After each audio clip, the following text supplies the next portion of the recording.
All right. Welcome to Heroic Industries. I'm not sure if I'm gonna call it Heroic Industries podcast, heroic. I really don't like that term. Anyway, all right. So Heroic Industries. Welcome to Heroic Industries. Let's just call it that.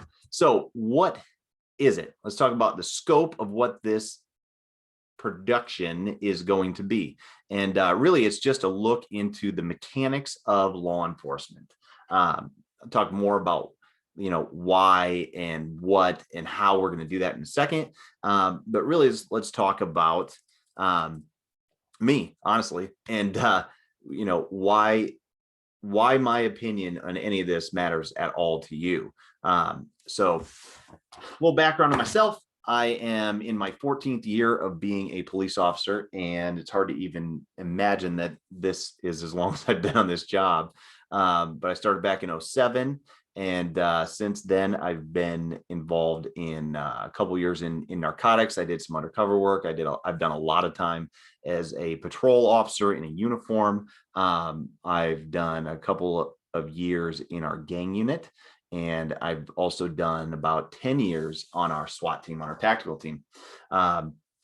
So before I go any further, the views of anything that I say here are in no way related to the views of my agency. They aren't representative of any of that. I'm not even going to say the agency that I work for. So if you figure it out, you figure it out, but I will not put any of that on this production ever, right? Hopefully. So at least not without their permission. So all right. So in addition to my law enforcement, things I've been involved in with that and the time I've been on the job, I also have a master's degree in psychology. I played college football, and also in the last 7-8 years have owned and operated a CrossFit affiliate on top of all my police work, and ran that pretty effectively until the world took a shit last year. So now I'm done with that and moving on to other things. And this is one of the things that I've really been approached a lot about in the last, several months, especially, is the fact that people are asking a lot of questions about law enforcement. And with the increase of body camera footage that's coming out, every time you go to social media, there's a new body camera footage of some officer involved, usually shooting or use of force or some major incident that is now available for the world to see. And in today's day and age, I think transparency is very important, and that those videos, it's just, again, my opinion is that those videos, if agencies have access to release those, they need to do it sooner rather than later. Always get those videos out. But that also comes with a downside. And the downside is that if you don't understand things like use of force, if you don't understand case law, if you don't understand policy and procedure, if you don't understand state law and federal law and stuff like that, and then in addition to all of those things, if you don't understand things like physiology, things like physical response, things like reaction times, things like state management, sympathetic, parasympathetic responses, like, you're not going to understand the whole picture. You're going to see this thing that is occurring, and they're usually acts of violence, and good or bad, justified or unjustified, and you don't know how to decode it, how to take it in, what it all means, why it happened that way, why things went down the way they did. And that's stuff that I get asked all the time, is, hey, what about this? What about this? What about this? What about this? And I have no problem answering those individually, but if I can get some of this content out and answer those questions for people that are curious, or people that have problems with it, and help people understand things better, then that'll be good, right? In addition to, and this goes back to kind of the focus and stuff like that, is really to look at the whole conversation of training for law enforcement, training for the job, right? And what it means to not just train skill sets, but actually to be able to apply it in context and actually create like better officers. and what that all means, and how do we do it? How do we become more effective and efficient at making decisions, and then physically, training our bodies, our minds, our souls, in order to effectively become better at this job, when, let's face it, the demands are much higher now than they were even a year, 2 years, 5 years ago. The demands for actions that we take as cops is insane. The amount of perfection that people want, and some of it is justified, and some of it is totally unrealistic. Some of it is actually, like, we as cops need to really, like, really filter how much we push back against what society wants from us to do, because in the end we are civil servants. Now, at the same time, the society and the people at large need to understand that you can't require superhero level results from regular human beings. Like, we don't have Captain Americas. Like, I love comic books more than the average person, and I hate to say it, but none of us are superheroes. Man, that really pains me to say. None of us are superheroes, and you can't expect us to react and act like Captain America, Iron Man, Spider-Man. Like, we don't have those powers. Those powers are not real. So what are the expectations, and managing the expectations, and then developing training protocols that we can really utilize to become better, because I think we know that just training skill sets doesn't matter. You can be the best shot with a firearm, but if you can't apply it under stress, if you can't apply it in a sympathetic environment where you are pegged, right? And we'll talk about all these terms and stuff like that. But you're not going to be able to hit the broadside of a barn. You're not going to be able to effectively use that tool for what it is, and at the same time, like we've seen recently, you might mistake that tool for a different tool and then use that tool for the wrong application, and all of a sudden people are dead. So, talking about incidents like that, and looking at the videos and really breaking things down from that standpoint, because there's a lot of people that are breaking these things down, but they're breaking it down based on, is it justified or unjustified use of force? And then when it comes out that it is justified, there is a lot of people that don't understand why it's justified, and that includes police officers. That really includes police officers too. So this is informational for everybody, but it will also hopefully make the standard of the job more professional, and everything that comes with it. So there you go. All right, that's kind of background on me. That's kind of a focus of what the show is going to be, and now let's kind of get into the first example, honestly. So let's just bring it up. All right. So this, let's share screen here. Boom. All right. Okay. So this here is an example. This is a prime example of something good, right? Something really good. Like, it's a horrible, thing that the police had to take action and use lethal force against a subject. But this is a good police response. This is what you can expect. What you should expect from your police officers. All right. So I don't know the entire backstory in this. I believe this is out in California and LA potentially, but don't take my word on it. I just found it on social media. Thought it was a great example of something we can use to look at for episode 1. So I'm just going to roll this and break it down as we go. All right. Well, there's our cool logo. Look at that. I threw that on there too. So what you just heard was either some tear gas or a less lethal round being fired through a window. All right. So you can see that's a shotgun. You can see that is that's either like a ferret round or a less lethal round that they use to fire through a window. And this is a barricaded subject with a weapon, with a firearm.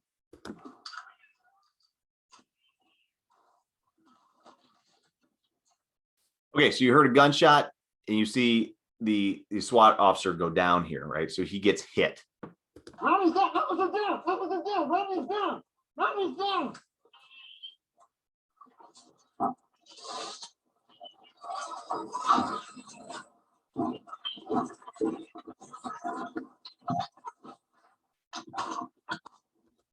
So that's the entire view from that team. So that team was a perimeter team more than likely. And again, I don't know the exact details. I'm making some assumptions based on my experience, right? But so, you know, they're initiating an assault on this barricaded subject. And again, I don't know why. I don't know what prompted that, right? There could be a whole number of reasons why that happened. But what do you see? You see a stressful act take place that was already in a stressful environment. Now it's hyper stressful. So it's sympathetic is the term, right? So you have two branches of your nervous system: sympathetic, which is your fight or flight response, and your parasympathetic, which is your rest and digest, you know, sleep type deal, right? So now you've super activated the sympathetic side, and you can hear that on the radio, right? So this guy, you know, like, is very frantic on the radio. Hey, you know, one of our guys is shot, and communicates that, but then manages to collect himself, figure out what needed to be done, and drag his partner out of harm's way, you know, in order for the other teams to take action on what they needed to do, which we'll see here right now.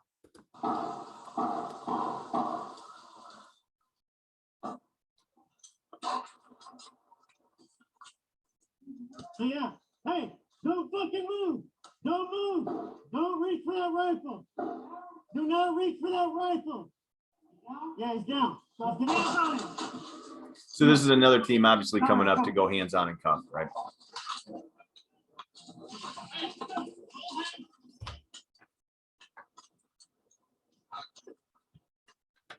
Okay. All right. So let's continue to talk about the you know, sympathetic parasympathetic, you know, deal for just a second.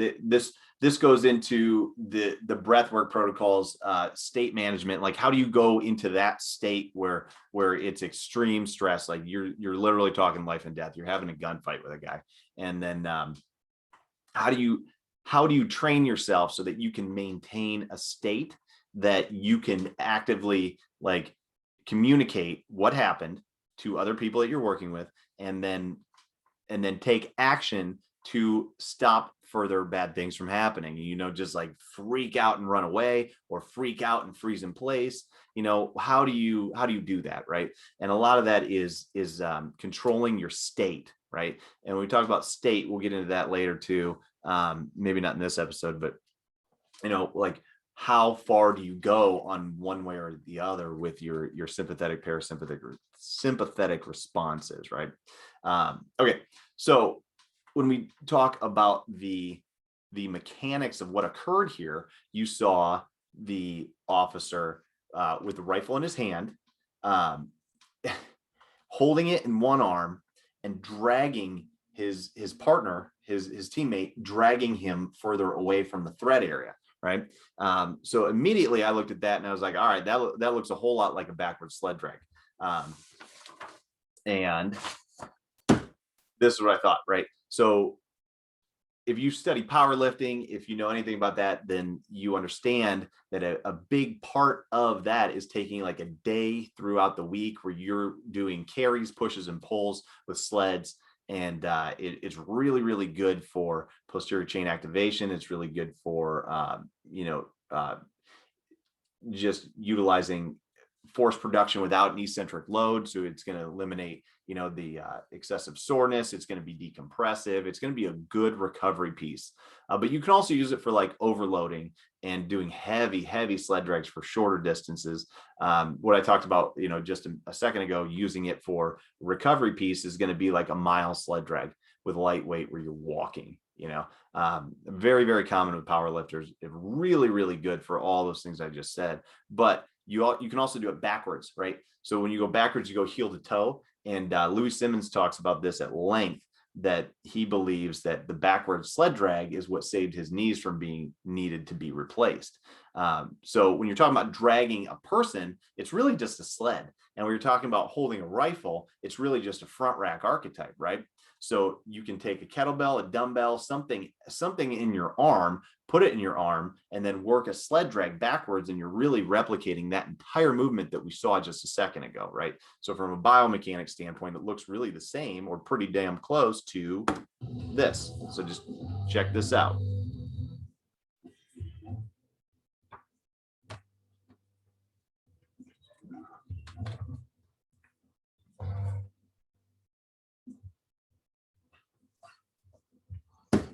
So you can see we got the front rack archetype there. Boom, comes up in that front rack position. And then the other one is just getting looped around the arm. And then you can go as heavy or as light as you want on this. And that's all we got. All right. So stop share. There we go. All right. So that's what that looks like. Okay. So you can see you just have to start looking at shapes, right? So with this, we saw a backward sled drag is what we saw. Dragging a person's no different really than dragging an object or dragging a sled or, you know, doing anything else like that. From a mechanic standpoint, you're doing the same thing. So to train, right? To train, you got to look at, you know, some like drags and carries, right? Drags and carries are a huge part of what we do. And if you're not implementing drags and carries, then you're missing a huge part of training physically for the job that we have, right? And let's talk about functionality. Like, what do we do? Like, what do these do for us, right? If you talk about carrying things, right? So you saw me take that kettlebell up in a front rack position. That's a farmer carry, right? That's a front rack farmer carry. And it's really the same as taking a rifle and moving here, right? Or taking anything and moving it in your hands, pulling it to yourself and moving. That is a front rack carry. So you got to train it, right? We have weapon systems that are external to us, shotguns, rifles, whatever, long guns, that's all front rack archetype here, right? Boom, front rack, front rack, front rack, front rack. So you got to train something in that shape, or you're missing a huge component. You're not going to have the strength to do what you need to do. You're not going to have the range of motion to do what you need to do. So it's very, very, very critical that you do carries. Additionally, if you look at just the gear that you wear every day, your vest, your belt, your boots, like anything else that you have to wear, those are all external loads, and it's really the same as a farmer carry. So every time you are in your car or you get out of your car, you're wearing, you know, what, 8 to 10 to 15 pounds, depending on how much shit you wear, extra to you. And anywhere you walk, that is basically a farmer carry to a certain point, where this gear is going to be the same as carrying extra weight, right? Extra weight. So that really is the same as a farmer carry. So you got to train carrying stuff, because it's like, that's the most basic thing that we do is carry things. That's the most likely thing that you're going to do on the job is carry things, right? You do that when you get out of your car every single day. You've got that external loading. Okay. And also, so we got to talk about imbalances and injuries, and the fact that cops notoriously have terrible hips, terrible lower backs, right? Those are the two big ones. And then that is exacerbated by ankle issues from wearing boots and sitting in flexion like I am now, like this. And, you know, I posted some other stuff on my social media about that too, where, you know, you're sitting in flexion all damn day, and that puts you in such a bad spot, right? And we're usually like cockeyed to one side, sitting, you know, trying to get off that gun, and then typing on a computer maybe that doesn't move. So you're all kind of off kilter with your spine. So training carries in the gym setting is going to do wonders to fix those imbalances. So sitting like we do all day is going to create imbalances. When we train carries, we are fixing the imbalance. So Strong Fit, if you follow them, you should. They talk about this a lot, that every time you're carrying a yoke, carrying, kettlebells, dumbbells, farmer carry handles, front rack, mixed grips, it's limited by your imagination with this, right? But every time that you do this, that you transport an item, a heavy item from one side of an area to another, point A to point B, you are fixing imbalances by the fact when you pick one foot up off the ground, you have to stabilize and adjust and create these micro adjustments in your core, in your spine, in your stabilizers, and in your big movers too, because it's heavy. So you're doing all of those things every single step, right? So we've got to correct the imbalances that we get from working, right? We don't wear our gear evenly. A gun is heavier than a radio or heavier than a taser. So it's going to be like shifted like that. And then we're going to sit weird and we're going to stay there for hours on end sometimes. And then all of a sudden we got to get up and move quickly. Okay. So imbalances are going to be a thing that the job creates, and we got to undo the bad time. And to do that, we got to do some carries and we got to do some drags. So every time you're walking, moving with weight, with load, like you will start to correct those imbalances, and you'll just do it naturally. You don't have to worry about like knowing everything. That's another thing. Like it's relatively dummy proof because of the fact that you don't have to know like, oh, I've got to do this to create this, like to work the oblique sling and these crossbody deadlifts and all this other shit that is really good and it's really valid. But at the same time, like just pick a weight up, get 2 heavy dumbbells, and heavy is relative for you, pick them up and move them around, right? Do short sprints with them, do long walks with them, do medium length. It doesn't matter. You just got to pick them up and move them from point A to point B, set them down, rest, pick them up and move them again. Simple, right? Not easy, Jocko Willink, but simple. So you got to do it, right? That's going to correct the imbalances. So figure out a way to work carries into it. That's like the most basic thing we do every damn day. Okay. All right. Drags, we saw drags move. You got to move people and things quickly. You know what I mean? Like that is a necessity of our job. You got to move people and things quickly. And then figure it out, and then move them again and figure it out, move them again. Now you might never face something that was that intense as what we just saw. That you might never have that, but you're going to have something that's going to look like that at some point, where you're going to have to drag a person or I don't know, a person on a cot. Maybe it's as easy as like, you've got to like help drag some person up a steps. I had that, the other day where there was some lady that was like broke her hip and she was down in a basement for 2 days straight. And I had to help medics drag her up the steps. That's the same type of deal. You got to drag or move something or someone from point A to point B. And are you going to be able to be prepared to do it? Right. So drags and carries are critical with that. All right. Okay. So going back to some of our parasympathetic discussion and state, you can really utilize your aerobic system with this. So, one thing that we're going to talk about a lot is not just state, but how to stay in a low gear. And as much as we all love to just go hard, and it is very important that you got to go hard on the job, and you got to be able to train hard for the job. But you also have to know how to train at a low intensity in order to activate your aerobic system on a low level, right? Because you got to build a low base before you can build that high base. Otherwise, it doesn't work well. You'll always redline. And when you redline, you make bad choices, right? So sometimes you need a red line. You need to hit that red line hard, like the heart rate goes up, everything spikes, hard sympathetic shift, but you can't stay there and you can't live there, right? So walking and dragging for extended periods of time is going to be able to build your low base aerobic system. And that is so important. You can only develop yourself with as much volume as possible by having a solid volume and solid base of aerobic strength. Like you've got to have that.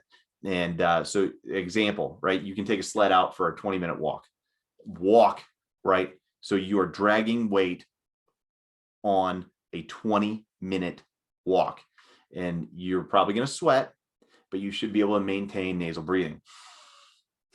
And if you get on my Instagram, or the Heroic Industries Instagram, you can see that type of training. And you've got to be able to access your nasal breathing in order to build your aerobic base as well as you can. And I'm telling you, I can assure you that while it is not the sexiest type of training, it will impact your ability to maintain a lower state and not go so sympathetic when you really need to make good decisions. You'll be able to bring yourself back down because you've spent more time at a low level, and you understand where you got to get back to. If you only ever train going hard, you're only ever going to understand either completely off or completely on. And that light switch effect is not sustainable. And you really see some errors in thinking because you go from like no stress to all the stress. And that's the only way you know how to train. It's the only way you know how to respond. It's the only way. It doesn't work, right? It doesn't. So, all right. Last thing I want to say about we got to talk about this is that flushing the knee, right? So the backward sled drags, not only is it good because you're probably going to drag somebody backwards, right? You're going to move backwards like we saw. So that's important to be able to move a heavy load a short distance really fast. But when you talk about, again, going 20 minutes, working your nasal breathing, working your state management, but also going backwards with that, like you are working terminal extension of the knee. That means that when the knee presses out, it presses all the way out, and you flush the knee joint. And that can really do wonders. Like Louis Simmons talked about, like I already mentioned, he claims that those backward sled drags are the reason that he has not needed knee replacements. And there's a lot of other people like this knees over toes guy that's out now. He's worked with Mark Bell and some other like high level athletes. He talks about that, where it's like he's had partial knee replacements and now he can still do all these different things because he talks about backwards walking. He talks about I think some sled drags and then really working some deep lunges, getting into those knees. But it's all kind of the same style of conversation with that, where we got to get those knees flushed out in order to do that. If we don't ever work full range of motion with these things, and we don't ever work loading in these patterns, then your knees aren't going to get better. They're actually going to get way worse as we get older, obviously.